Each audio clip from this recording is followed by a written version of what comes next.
Welcome to the channel Easy English by Kapil. Don't forget to share and subscribe. नमस्कार दोस्तों, मैं हूं कपिल सोनी और आप लोग देख रहे हैं easy English by Kapil channel. Last video में हम लोगों ने बात की थी कि easy English by Kapil channel जो है उसमें हम लोगों ने ग्रामर का टॉपिक लिया था। ग्रामर सीरीज का टॉपिक था हमारा टेंसेस को लेकर के, और वो टेंसेस 0 लेवल के टेंसेस थे। और आज हम लोग टेंसेस की बात करने जा रहे हैं, टेंसेस का पार्ट 2, यानी कि easy English by Kapil channel का सेकेंड पार्ट ग्रामर सीरीज का टेंसेस की ABCD पार्ट 2, जिसमें हम लोग टेंसेस का डिटेल अध्ययन हम लोग स्टडी करेंगे। और अगर आप लोगों ने मेरा लास्ट वीडियो नहीं देखा है तो पहले वो जरूर देख लें, उन लोगों के लिए जिन लोगों को टेंस में कुछ नहीं आता है। और अगर आप वो वीडियो देख लेंगे तो ये वीडियो आपको अच्छा समझ आएगा। तो चलिए हम लोग स्टार्ट करते हैं अपनी स्टडी को। हिंदी के वाक्यों में टेंस की पहचान को सीखने के बाद आज हम लोग बात कर रहे हैं SVO के बारे में। दोस्तों, ये SVO जो है ये बहुत ज़रूरी चीज़ है। हम लोग इतने सालों में हम लोगों ने इतना दिमाग खराब किया, हम लोग इतने स्ट्रक्चर को पढ़ा, बट आज तक कुछ समझ में नहीं आया। लेकिन सारी की सारी चीज़ SVO पर ही निर्भर करती है। टेंसेस को आइडेंटिफाई करना is not a tough job, but अब हम SVO को पढ़ेंगे तभी हमें पता चलेगा कि हम लोग टेंसेस को कैसे स्ट्रक्चर कर पाएंगे। देखो, SVO stands for subject, verb, object. मेरा कहने का मतलब ये है कि आपके सामने जब भी कोई हिंदी का सेंटेंस दिया हुआ हो तो आपको सबसे पहले उस सेंटेंस में S, V और O को आइडेंटिफाई करना आना चाहिए। सब्जेक्ट, जिसको अपन हिंदी में कहते हैं कर्ता, वर्ब यानी कि क्रिया, ऑब्जेक्ट यानी कि कर्म। अब ये सब्जेक्ट, वर्ब, ऑब्जेक्ट क्या होता है, आइए पहले अपन एक एग्जांपल से इसको अपन समझते हैं। जैसे मीना ने पत्र लिखा। सिंपल सा वाक्य है, एक वाक्य और ले लेते हैं।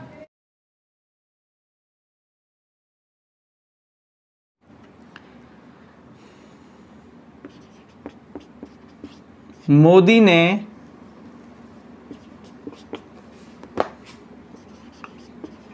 चीन को बताया। ठीक है, अभी आपके सामने 2 सेंटेंस दे रखे हैं। हमें क्या करना है, सिर्फ SVO की पहचान करनी है। हम लोग टेंसेस को स्ट्रक्चर करने से पहले अगर आप ये छोटी मोटी बातें अगर आप सीख लोगे तो बहुत इजी रहेगा, हम स्ट्रक्चर को बहुत जल्दी सीख पाएंगे। जैसे मीना ने पत्र लिखा, इस पूरे सेंटेंस में कर्ता कौन है? कर्ता मतलब ये कि जो काम करने वाला है वो है मीना, S।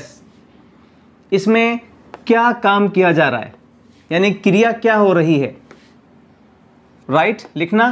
तो ये आपका हो गया वर्ब, ये मेन वर्ब है दोस्तों।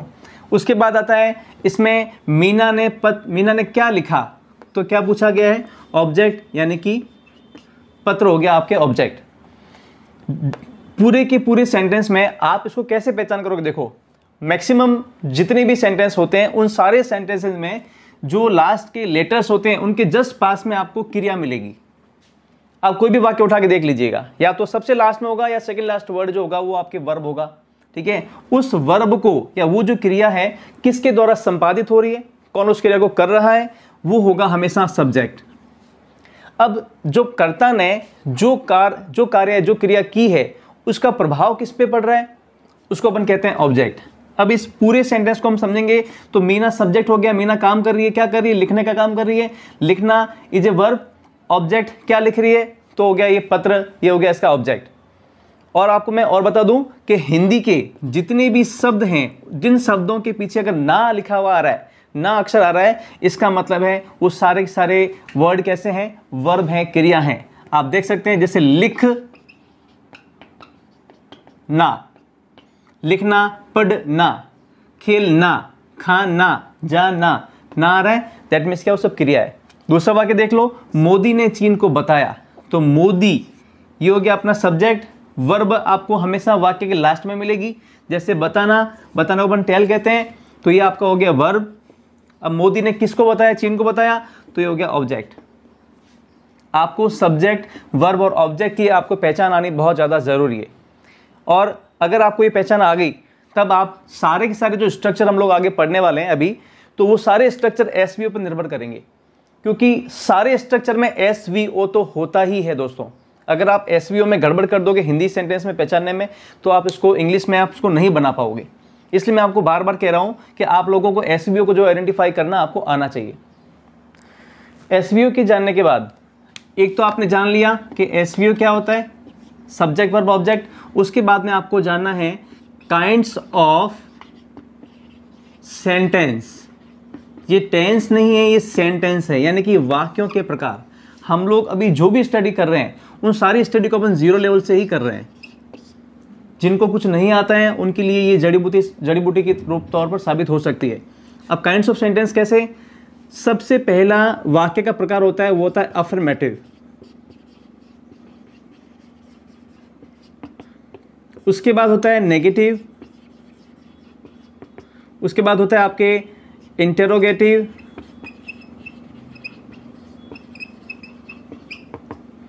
उसके बाद आपके होता है इंटेरोगेटिव एंड नेगेटिव।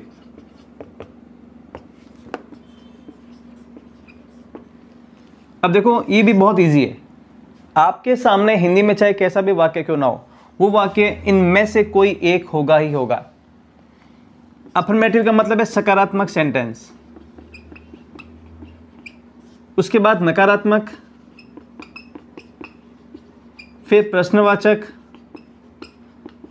प्रश्नवाचक के बाद आपके बारी आती है प्रश्नवाचक और नकारात्मक। अब आपको इसमें भी दिमाग लगाने की ज़रूरत नहीं है। अगर कोई सेंटेंस नेगेटिव या नकारात्मक होगा तो ऑब्वियस है कि उसके अंदर आपको नो, नॉट या हिंदी में नहीं, ना ऐसा कोई लिखा हुआ मिलेगा। अगर किसी भी वाक्य की लास्ट में अगर आपके क्वेश्चन मार्क आ रहा है, कोई भी सेंटेंस क्वेश्चन मार्क लिखा हुआ है तो प्रश्नवाचक वाक्य होगा, यानी कि वो इंटेरोगेटिव सेंटेंस होगा। और अगर ये चीज़ें दोनों की दोनों चीज़ें किसी वाक्य में मिलती है तो वह सेंटेंस नकारात्मक भी होगा, प्रश्नवाचक भी होगा। That means fourth kind of sentence, यानी कि इंटेरोगेटिव एंड नेगेटिव सेंटेंस होगा। इसको प्रश्नवाचक और नकारात्मक सेंटेंस अपन कहते हैं। अगर ये तीनों चीज़ें कहीं पर भी नहीं है, पूरे वाक्य में कहीं तीनों चीज़ें नहीं है, तो दैट मीन्स वो सेंटेंस आपका सकारात्मक सेंटेंस होगा। अभी तक हम लोगों ने टेंसेस स्टार्ट नहीं किए दोस्तों, टेंस के स्ट्रक्चर पढ़ना स्टार्ट नहीं किया है। सबसे पहले आप लोगों को मैंने SVO के बारे में बताया, फिर बताया मैंने काइंड्स ऑफ सेंटेंस। क्योंकि जब आप लोग टेंस पढ़ने जाओगे तब उस टेंस को हम पढ़ेंगे किसमें? सेंटेंस में पढ़ेंगे। हमें जब वाक्य का ही नॉलेज नहीं है तो हम टेंस में हम क्या करेंगे? टेंस तो बात की बात हो जाती है, पहले सेंटेंस का बेसिक नॉलेज होना बहुत ज़्यादा ज़रूरी है। क्योंकि ये चारों के चारों सेंटेंस हम प्रत्येक टेंस में पढ़ते हैं। कुल मिलाकर के 12 टेंस मैंने लास्ट वीडियो में आपको बताए थे। जब प्रत्येक वाक्य में, प्रत्येक टेंस में हम लोग 4-4 सेंटेंस पढ़ते हैं तो 12 × 4 यानी कि 48 प्रकार के सेंटेंस को हमको पढ़ना होता है कंप्लीट इंग्लिश के टेंस को सीखने के लिए बेसिक तौर पर। ठीक है, अब ये 48 की बात हम कर रहे हैं, बट उन 48 की बात को करने से पहले हम लोगों ने क्या किया? टेंसेस को डिवाइड कर दिया। पहले आपने टेंस की बेसिक पहचान करनी शुरू कर दी हिंदी में। उसके बाद हम लोगों ने SVO का अध्ययन किया। SVO क्या? Subject verb object. उसके बाद हम लोगों ने पढ़ा है काइंड्स ऑफ सेंटेंस। ये 4 सेंटेंस होते हैं, याद रखिएगा। सकारात्मक, नकारात्मक, प्रश्नवाचक और नकारात्मक। सकारात्मक है यानी कि कोई भी इसमें नेगेटिव इंटरोगेटिव नहीं है। अगर सिर्फ नो, नॉट लिखा हुआ है इंग्लिश में, हिंदी में नहीं या ना लिखा हुआ है तो नेगेटिव है। अगर प्रश्नवाचक का पीछे चिन्ह दिया हुआ किसी वाक्य के पीछे, दैट मीन्स वो इंटरोगेटिव सेंटेंस है। इन दोनों का इस्तेमाल किसी वाक्य में किया गया है, इसका मतलब है वो प्रश्नवाचक भी है और नकारात्मक भी है। ये अपना छोटा सा एक पहचान थी, मैंने बता दी। अब अपन जो है आगे टेंसेस के स्ट्रक्चर पढ़ने के लिए हम जा रहे हैं। अब देखिए, जैसे आपके सामने प्रेजेंट टेंस खुला हुआ है। अब प्रेजेंट टेंस का सबसे पहला भाग होता है वो होता है प्रेजेंट सिंपल, या जिसको अपन इंडेफिनिट टेंस भी कहते हैं। अब ऐसे प्रेजेंट सिंपल या इंडेफिनिट टेंस की जो सामान्य पहचान होती है वो होती है ता है, ती है, ते हैं। ठीक है, यानी किसी भी सेंटेंस के हिंदी वाले वाक्य के लास्ट में अगर आपको ता है, ती है, ते है मिलता है तो वो सेंटेंस सिंपल तौर पर प्रेजेंट टेंस का होगा। जैसे 4 एग्जाम्पल दिए हुए हैं। कविता बाजार जाती है, राम मंदिर जाता है, तुम कहाँ रहते हो, मैं गुलाब जामुन खाता हूँ। अब इन सारे सेंटेंसेज में लास्ट में आप देखो हैं या हो या हूँ आ रहा है, या ती है, ता है, या ते हो या ता हूँ आ रहा है। इसका मतलब क्या है? ये सारे के सारे जो सेंटेंस हैं वो प्रेजेंट सिंपल टेंस के सेंटेंस हैं। अब जैसे अपन इस प्रेजेंट सिंपल टेंस को अपन स्ट्रक्चर में समझते हैं। स्ट्रक्चर समझने के लिए हमने पहले जो बात की थी उसमें कहा था कि प्रेजेंट सिंपल में भी 4 जो इसकी सेंटेंस होते हैं। अपन पहला इसका सेंटेंस का प्रकार पढ़ रहे हैं, वो है अफर्मेटिव स्ट्रक्चर। अब अफर्मेटिव स्ट्रक्चर में हमने एसवीओ का भी अध्ययन किया है, तो इसका स्ट्रक्चर यहाँ पर लिखा हुआ है, सब्जेक्ट प्लस वर्ब की फर्स्ट फॉर्म में एस या ES plus object plus other. अब अपन ने जो पहले जो एग्जाम्पल लिए हैं अपन उसी एग्जाम्पल को इंग्लिश में ट्रांसलेट करने की कोशिश करते हैं। देखिए, पहला वाक्य था कविता बाजार जाती है। इसमें सब्जेक्ट कविता है, वर्ब इसका जाना है, ऑब्जेक्ट इसका मार्केट है। तो हमने इसके स्ट्रक्चर के हिसाब से बना दिया कविता गोज़ टू मार्केट। उसी तरह राम मंदिर जाता है तो Ram goes to temple, Ram subject हो गया, वर्ब आ गया, वर्ब की फर्स्ट फॉर्म में एस या ईएस में, तो यहाँ गो में ईएस लग गया, तो राम गोज़ टू टेम्पल हो गया। तीसरा हो गया तुम कहाँ रहते हो, वेयर डू यू लिव। मैं चौथा सेंटेंस पढ़ रहे हैं, मैं गुलाब जामुन खाता हूँ, तो आई ईट स्वीट्स। अब देखो, इसमें आपको कुछ भी खास कुछ ऐसा दिमाग चलाने की ज़रूरत नहीं है। सिंपल आपको सब्जेक्ट पता होना चाहिए उस सेंटेंस के अंदर। दूसरा, आपको वर्ब का फर्स्ट फॉर्म में ऐसे इस लगाना आपको आना चाहिए। ऑब्जेक्ट और अदर्स में देखो, चाहे सेंटेंस कितना भी बड़ा क्यों ना हो, आपको सिंपल से सिंपल यही होगा कि आपको सबसे पहले सेंटेंस का जो भी सब्जेक्ट वर्ब ऑब्जेक्ट है आप उसको उसके स्ट्रक्चर के हिसाब से लगा दो, बाकी जो भी बचेगा उसको आप लास्ट में लगा दो अदर्स में। अब प्रेजेंट सिंपल का अपने अफर्मेटिव स्ट्रक्चर पढ़ लिया। अब अपन प्रेजेंट सिंपल का नेगेटिव स्ट्रक्चर पढ़ रहे हैं। नेगेटिव स्ट्रक्चर का मतलब है आपको यहाँ पर नॉट का यूज़ करना आपको आना चाहिए। इसका स्ट्रक्चर कह रहा है सब्जेक्ट प्लस डू या डज में डू या डज प्लस वर्ब की first form plus object plus other. अब यहाँ पर सेंटेंस अपन इसको समझ रहे हैं, नीलम खाना नहीं पकाती है, तो नीलम डज नॉट कुक फूड। दूसरा, रमेश टमाटर नहीं खरीदता है, तो रमेश डज नॉट ब्रिंग, यहाँ खरीदना नहीं है, माफ़ कीजिएगा, यहाँ पर जो है बाय होगा, Ramesh does not buy tomato. Sumit TV नहीं देखता है, तो Sumit does not watch TV. अब देखिए, इन सारे नेगेटिव सेंटेंस में नोट कहाँ लग रहा है, जो भी सेंटेंस लिखा हुआ है इंग्लिश में उसके नंबर तीसरे स्थान पर नोट लग रहा है।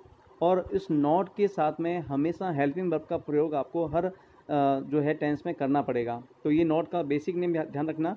कभी भी अगर आप इंग्लिश का कोई सेंटेंस बना रहे हैं तो नोट तीसरे स्थान पे पहले लगा दीजिए, और नोट से पहले जो है हेल्पिंग वर्ब का इस्तेमाल किया जाएगा, इसको भी आप कभी मत भूलना।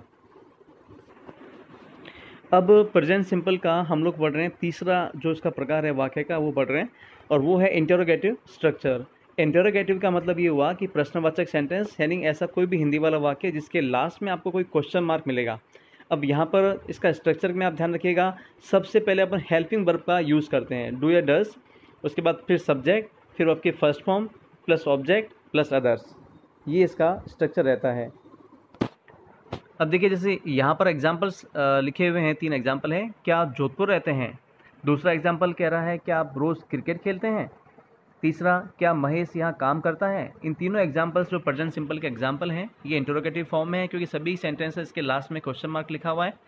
और हम इसका ट्रांसलेशन इस प्रकार से करते हैं, डू या डज में से पहला वाले वाक्य में अपन डू लगा दिया, उसके बाद इसका सब्जेक्ट लगा दिया यू, उसके बाद इसकी वर्ब की फर्स्ट फॉर्म, उसके बाद इसका ऑब्जेक्ट जोधपुर। फर्स्ट एग्जाम्पल कह रहा है क्या आप जोधपुर रहते हैं? Do you live in Jodhpur? दूसरा इसका एग्जाम्पल कह रहा है क्या आप रोज़ क्रिकेट खेलते हैं? Do you play cricket daily? तीसरा, क्या महेश यहाँ काम करता है? Does Mahesh work here? अब तीनों एग्जाम्पल्स को देख लीजिएगा, पहले स्टार्टिंग में हेल्पिंग वर्ब लिखी हुई है, उसके बाद में इसका सब्जेक्ट, उसके बाद इसकी वर्ब की फर्स्ट फॉर्म, उसके बाद ऑब्जेक्ट प्लस अदर्स, और लास्ट में इसका क्वेश्चन मार्क लगता है। ये आपका प्रेजेंट सिंपल का इंटरोगेटिव स्ट्रक्चर पूरा हो गया। उसके बाद देखिए, प्रेजेंट सिंपल का जो आखिरी इसका स्ट्रक्चर है वो है इंटरोगेटिव एंड नेगेटिव स्ट्रक्चर। इसमें भी आपको कुछ भी खास मेहनत करने की ज़रूरत नहीं है। जो आपका इंटरोगेटिव स्ट्रक्चर था पहले वाला, पिछले वाला, उसमें उसी स्ट्रक्चर में तीसरे स्थान पर आप नोट लगा दीजिए, और कुछ भी इसमें चेंजिंग नहीं करना है। जैसे हम इसका स्ट्रक्चर पढ़ लेते हैं, डू या does plus subject plus note, तीसरे स्थान नोट आ गया, प्लस वर्ब की first form plus object plus others, ये आपका स्ट्रक्चर हो गया। अब यहाँ पर इसका ये कह रहा है, अब इसका एग्जाम्पल देख लीजिए, क्या वह स्कूल से घर नहीं जाता है? Does he not go to home from school? क्या तुम पलंग पर नहीं सोते हो? Do you not sleep on the bed? क्या रेखा रमेश को नहीं जानती है? Does Rekha not know Ramesh? ये तीनों जो उसके स्ट्रक्चर हैं, इसमें नॉट का यूज़ किया हुआ है, मतलब आपका चौथा जो सेंटेंस का प्रकार है इंटरोगेटिव एंड नेगेटिव वो इसमें आ रहा है। मतलब नॉट के लिए आपको स्पेशली ज़्यादा मेहनत करने की ज़रूरत नहीं है, सिर्फ आपको नॉट इंटरोगेटिव स्ट्रक्चर के तीसरे नंबर पे आप नॉट लगा दीजिए, चौथे प्रकार का वाक्य बन जाएगा। इस प्रकार हमारा प्रेजेंट सिंपल टेंस ये पूरा होता है दोस्तों। अब देखिए प्रेजेंट सिंपल टेंस होने के बाद में हम लोग प्रेजेंट कंटिन्यूस टेंस को पढ़ रहे हैं। प्रेजेंट कंटिन्यूस टेंस की अगर अपन सामान्य पहचान की बात करें तो हिंदी के वो सारे सेंटेंस जिसके लास्ट में अगर रहा है, रही है, रहे हैं, आते हैं तो प्रेजेंट कंटिन्यूस टेंस का सेंटेंस होगा। अब हम इस चीज़ को एग्जांपल से समझ सकते हैं। जैसे यहाँ एग्जांपल दिए हुए हैं, बच्चे खेल रहे हैं, मैं अखबार पढ़ रहा हूँ, क्या तुम मुंबई से आ रहे हो, वह कक्षा में सो रहा है। इन सारे सेंटेंस में लास्ट में आप गौर करिएगा, जैसे सबके लास्ट में क्या आ रहा है, रहे हैं, रहा हूँ, रही हो, रहा है। तो ये सारे सेंटेंस प्रेजेंट कंटिन्यूस टेंस की हमें पहचान करवाते हैं। यानी कि ऐसा कोई भी सेंटेंस जिसमें क्रिया रनिंग हो या कोई भी काम चल रहा हो तो वह प्रेजेंट कंटिन्यूस टेंस का सेंटेंस होता है। अब हम बात करते हैं प्रेजेंट कंटिन्यूस टेंस के स्ट्रक्चर की। तो वही पहले इसका पहला जो सेंटेंस होता है अफर्मेटिव सेंटेंस ए, उसमें इसका स्ट्रक्चर देख लीजिए। Subject plus is are am plus verb में ING plus object plus other. यहाँ पर आपको एक चीज़ और गौर करनी है कि प्रेजेंट कंटिन्यूस टेंस की जो हेल्पिंग वर्ब होती है वो इज़ आर एम होती है।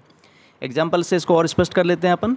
बच्चे खेल रहे हैं, चिल्ड्रन आर प्लेइंग, मैं अखबार पढ़ रहा हूँ, आई एम रीडिंग न्यूज़पेपर, मैं मुंबई से आ रहा हूँ, I am coming from Mumbai. इन सारे सेंटेंसेस को अगर आप स्ट्रक्चर के हिसाब से इंग्लिश में बनाओगे तो ये एकदम सटीक और सही आपसे इंग्लिश में बनेंगे।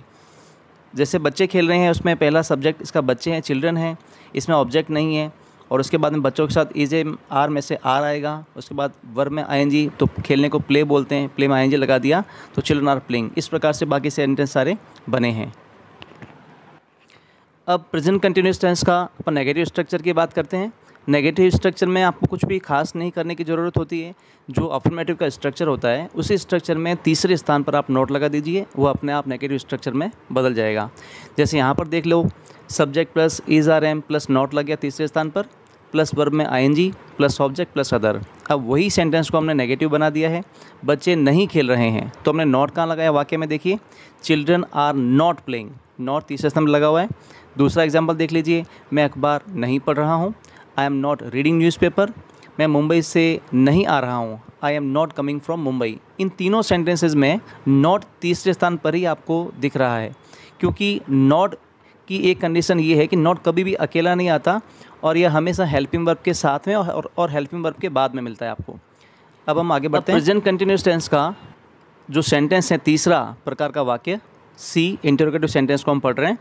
इंटरोगेटिव सेंटेंस यानी प्रश्नवाचक वाक्य। ऐसे जो स्ट्रक्चर होंगे उनमें हमेशा जो हेल्पिंग वर्ब होगी वह सबसे आगे रख दी जाती है दोस्तों। जैसे यहाँ पर भी हमने helping verb present continuous tense की जो है इज एम आर है उसको हमने आगे रख दिया है। उसके बाद प्लस सब्जेक्ट लगा दिया, प्लस वर्ब में ING plus object plus others, यानी कोई चेंजिंग नहीं है, सिर्फ आपको हेल्पिंग वर्ब को ही सबसे आगे उठा के रख देना है। बाकी का पूरा स्ट्रक्चर को एज इट इज़ इसको छोड़ देना है हमारे को। हम इसको एग्जाम्पल से और समझते हैं। क्या बच्चे खेल रहे हैं, आर चिल्ड्रन प्लेइंग, क्या मैं अखबार पढ़ रहा हूँ, एम आई रीडिंग न्यूज़पेपर, क्या मैं मुंबई से वापस आ रहा हूँ, am I coming from Mumbai. जो हमने पहले के जो एग्जांपल्स लिखे हैं उन एग्जांपल्स में सिर्फ आप जो सेंटेंसेस दिए हुए हैं उन सेंटेंसेस की सिर्फ हेल्पिंग वर्ब को उठा के बाहर रख दीजिए, या अपने आप आपके इंट्रोगेटिव फॉर्म में बदल जाएगा। चौथा जो इसका प्रकार है वाक्य का वह है इंटरोगेटिव एंड नेगेटिव स्ट्रक्चर या सेंटेंस।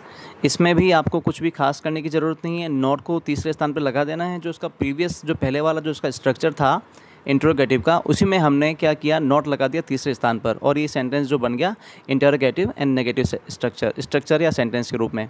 एग्जाम्पल देख लीजिए, जैसे क्या तुम होमवर्क नहीं कर रहे हो, are you not doing homework, क्या आप पतंग नहीं उड़ा रहे हैं, are you not flying kite, क्या निशा सब्जियां नहीं काट रही है, is Nisha not chopping the vegetables. ये सारे जो सेंटेंस हैं वो इंटरोगेटिव एंड नेगेटिव स्ट्रक्चर के सेंटेंस हैं। अब देखिए हम लोग टेंस का तीसरा प्रकार पढ़ रहे हैं, यानी कि हम प्रेजेंट परफेक्ट टेंस पढ़ रहे हैं। परफेक्ट टेंस नाम से स्पष्ट है, यानी कोई भी क्रिया परफेक्ट या पूर्ण अगर होती हो, किसी भी सेंटेंस में पता चल रहा हो प्रेजेंट टेंस का वाक्य हो, तो उसको अपन प्रेजेंट परफेक्ट टेंस के सेंटेंस या उसके टेंस में हम उसको रखते हैं। यहाँ पर हमने एक हिंदी में लैंग्वेज लिखी है। हिंदी के कुछ ऐसे वाक्य जिसमें कोई भी क्रिया की पूर्णता का वर्तमान में आभास हो तथा इनकी सामान्य पहचान हिंदी वाक्य के अंत में चुका है, चुकी है, चुके हैं अथवा लिया है, ली है, लिए है इत्यादि आती हो तो परफेक्ट टेंस के वाक्य होते हैं दोस्तों।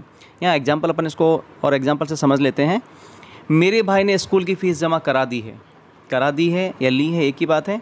मोहित ने बैंक ज्वाइन कर ली है, मैच शुरू हो चुका है, हमने सारा काम पूरा कर लिया है। इन सारे सेंटेंसेस में अगर आप गौर करोगे तो जो भी वर्ब है ना, जो क्रिया है वो पूरी हो गई है और उसकी पूर्णता का एहसास हमें अभी प्रेजेंट में भी हो रहा है। दैट मीन्स क्या है, ये प्रेजेंट परफेक्ट टेंस के सेंटेंस है। अब अपन बात करते हैं प्रेजेंट परफेक्ट टेंस की अफर्मेटिव स्ट्रक्चर के बारे में।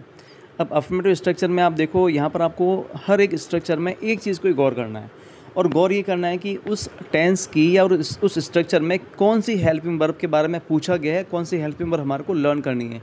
यहाँ पर प्रेजेंट परफेक्ट टेंस की जो हेल्पिंग वर्ब है वो हैज़ हैव है। हमने इसका स्ट्रक्चर इस प्रकार से लिया है, subject plus has have plus verb की third form plus object plus other.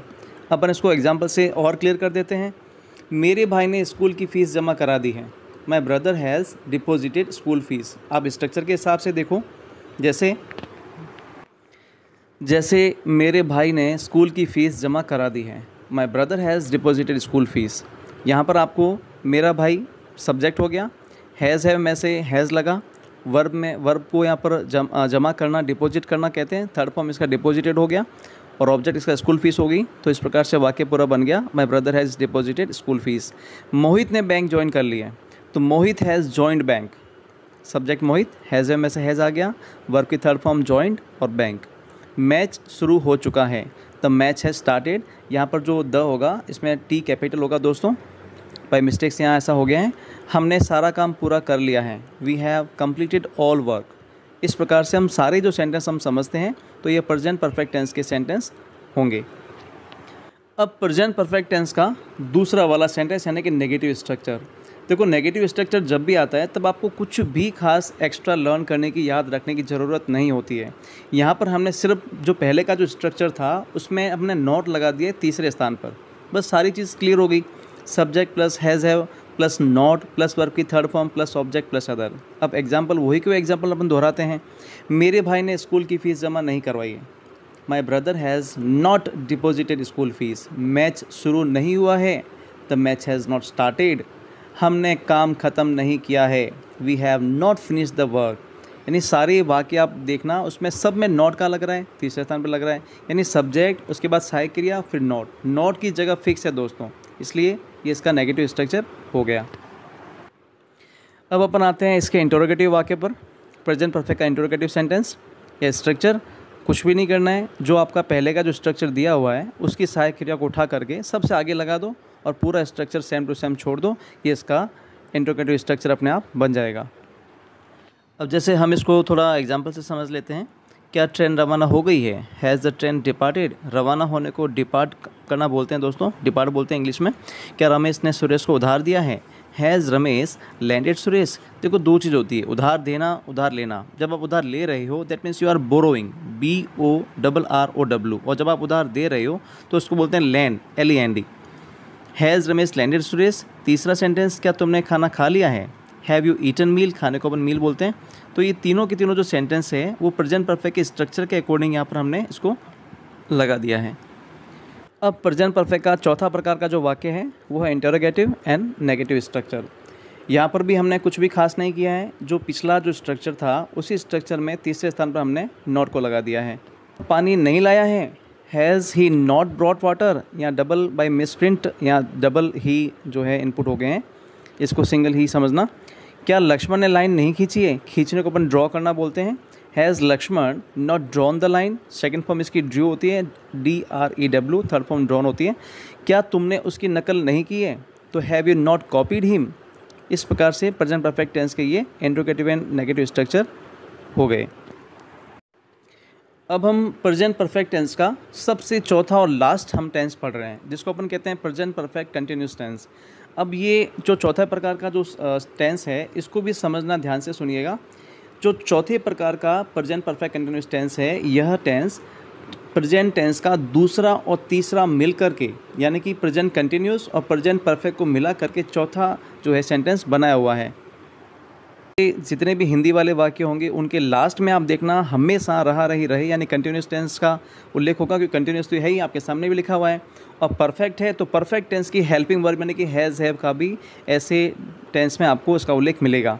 यानी कि कोई भी ऐसी क्रिया जो पहले शुरू तो हो गई हो लेकिन अभी तक ख़त्म नहीं हुई हो, वो क्रिया अभी चल रही हो, वक्ता के जो भी कोई सेंटेंस कोई बोल रहा है उसके बोलने तक वो क्रिया चालू हो, ऐसे सारे सेंटेंस आपको जो हैं प्रेजेंट परफेक्ट कंटिन्यूस टेंस में ही मिलेंगे। अब दो चीज़ों की बात ये तो होगी हिंदी की बात, दूसरी बात ये भी है कि हिंदी के जो वाक्य होंगे उसमें आपको समय का उल्लेख ज़रूर मिलेगा। अब अपन इसको क्या लिखा हुआ है पढ़ लेते हैं एक बार। प्रेजेंट परफेक्ट कंटिन्यूस टेंस में कोई भी क्रिया जो कि ना तो अभी पूरी हुई हो और वाक्य में अभी भी चल रही प्रतीत हो, तो ऐसे सारे जो टेंस होते हैं वो इसी में ही आते हैं, जिसमें क्रिया पहले शुरू तो हो चुकी हो लेकिन अभी तक पूरी नहीं हुई हो और चल रही हो। ऐसे वाक्यों की पहचान में अंत में रहा है, रही है, रहे हैं और निश्चित तौर पर समय का उल्लेख यहाँ पर आपको मिलेगा। अब एग्जाम्पल देखो इसके। हम आपका 2 साल से इंतज़ार कर रहे हैं, वह 2020 से यहाँ रह रहा है, बच्चे सुबह से बगीचे में खेल रहे हैं। इन तीनों सेंटेंस में कॉमन चीज़ क्या है बताएं? एक तो रहा, रही, रहे आ रहा है यानी कंटिन्यूस टेंस का वाक्य हो गया, और तीनों सेंटेंसेस में आप देखना समय का उल्लेख लिखा हुआ है। पहले वाक्य में 2 साल यानी कि पीरियड ऑफ टाइम, दूसरे में 2020 ये भी फिक्स पॉइंट ऑफ टाइम हो गया, और तीसरे में सुबह से, तो सुबह से भी समय हो गया यानी कि fix period point of time यहाँ पर हो गया। तो यहाँ पर इसका मतलब क्या हुआ, तीनों सेंटेंस आपके प्रेजेंट परफेक्ट कंटिन्यूस टेंस के हैं। अब अपन बात करते हैं प्रेजेंट परफेक्ट कंटिन्यूस टेंस के स्ट्रक्चर के बारे में। पहला प्रकार का जो वाक्य होता है अफर्मेटिव स्ट्रक्चर, उसको देखिए। यहाँ पर वो चीज़ें SVO का इस्तेमाल किया हुआ है, subject plus has have plus been का एडिशनल इस्तेमाल होगा, प्लस वर्ब में ING plus object plus since oblique for plus time plus other. यहाँ एक बात ध्यान रखने की ये चीज़ है कि सिंस और फॉर का यहाँ पर प्रयोग किया जाएगा, क्योंकि आपको टाइम का, जब हम कभी भी टाइम का जो उल्लेख करते हैं सेंटेंस में, हिंदी में, इंग्लिश में, हिंदी में तो नहीं होता लेकिन इंग्लिश में करते हैं, तब आपको सिंस और फॉर के साथ में हमें टाइम का उल्लेख करना होता है। हम इसका एग्जाम्पल से देख लेते हैं। हम आपका 2 साल से इंतज़ार कर रहे हैं, we have been waiting for you for 2 years। अब यहाँ पर स्ट्रक्चर के हिसाब से देखो, पहले सेंटेंस में हम इसका सब्जेक्ट, ठीक है, उसके बाद हैज़ हैव में से हैव लग गया, उसके बाद वर्ब में यहाँ बीन लग गया, फिर ING, उसके बाद में आपका ऑब्जेक्ट फॉर यू, उसके बाद सिंस और फॉर में से फॉर का प्रयोग, उसके बाद में टाइम 2 years, और इस प्रकार से हमने सेंटेंस पूरा कर दिया। दूसरा वाक्य देखो, वह 2020 से यहाँ रह रहा है, he has been living here since 2020। बच्चे सुबह से बगीचे में खेल रहे हैं, children have been playing in the garden since morning. अब इन तीनों सेंटेंसेज में टाइम का उल्लेख 2 तरीके से किया हुआ है, सिंस और फॉर के साथ में। फॉर का यूज़ हमेशा पीरियड ऑफ टाइम के लिए किया जाता है, यानी समय की अवधि के लिए किया जाता है, और जो सिंस का अपन जब प्रयोग करते हैं इसका मतलब है वो पॉइंट ऑफ टाइम के लिए होता है। इसका मैं आपको डिस्क्रिप्शन में आगे और बताऊंगा। अब देखो, नेगेटिव स्ट्रक्चर में हमें कुछ भी एक्स्ट्रा कुछ करने की ज़रूरत नहीं है। जो पिछला वाला जो स्ट्रक्चर था उसमें हमको तीसरे स्थान पर नॉट लगा देना है। यहाँ पर भी हमने वही किया है, subject plus has have plus not plus been plus verb में ING plus object plus since oblique for plus time plus other. जैसे मैं यहाँ 5 बजे से TV नहीं देख रहा हूँ, तो I have not been watching TV since 5 o'clock। वह सुबह से कुछ नहीं कर रहा है, he has not been doing since morning. वह 3 साल से मुझे नहीं पढ़ा रहा है, he has not been teaching me for 3 years। अब आपको एक चीज़ यहाँ और करनी कि जो नॉट जो लग रहा है ना, वो not has have plus been के बीच में लग रहा है, ठीक है। तो यहाँ नॉट मतलब नॉट की जगह फिक्स है, वो तीसरे स्थान पर ही रहेगा। अब हम आगे बढ़ते हैं प्रेजेंट परफेक्ट कंटिन्यूस टेंस का इंटरोगेटिव स्ट्रक्चर। इंटरोगेटिव स्ट्रक्चर में भी वही चीज़ है कि आप इस जो पहले का जो स्ट्रक्चर है, उस स्ट्रक्चर की जो हेल्पिंग वर्ब है उसको सबसे उठा करके आप बाहर रख लीजिए, यानी इसको सबसे आगे रख लो। बाकी का जो स्ट्रक्चर है वो सेम टू सेम चलेगा। यहाँ पर हमने भी वही किया है, has have plus subject plus been plus verb में ING plus object plus since oblique for plus time plus others plus interrogation mark. अब इसका एग्जाम्पल देख लीजिए। जैसे, क्या अध्यापक आधे घंटे से कक्षा में पढ़ा रहे हैं? Has the teacher been teaching in the class for half an hour? क्या पुलिस साल भर से चोरों का पीछा कर रही है? Have the police been following the thieves for a year? दोनों सेंटेंस में हमने फॉर, सिंस या फॉर में से फॉर का इस्तेमाल किया हुआ है। अब हम आगे बढ़ते हैं। इसका चौथा प्रकार का जो वाक्य है, इंटरोगेटिव एंड नेगेटिव स्ट्रक्चर या सेंटेंस वाला।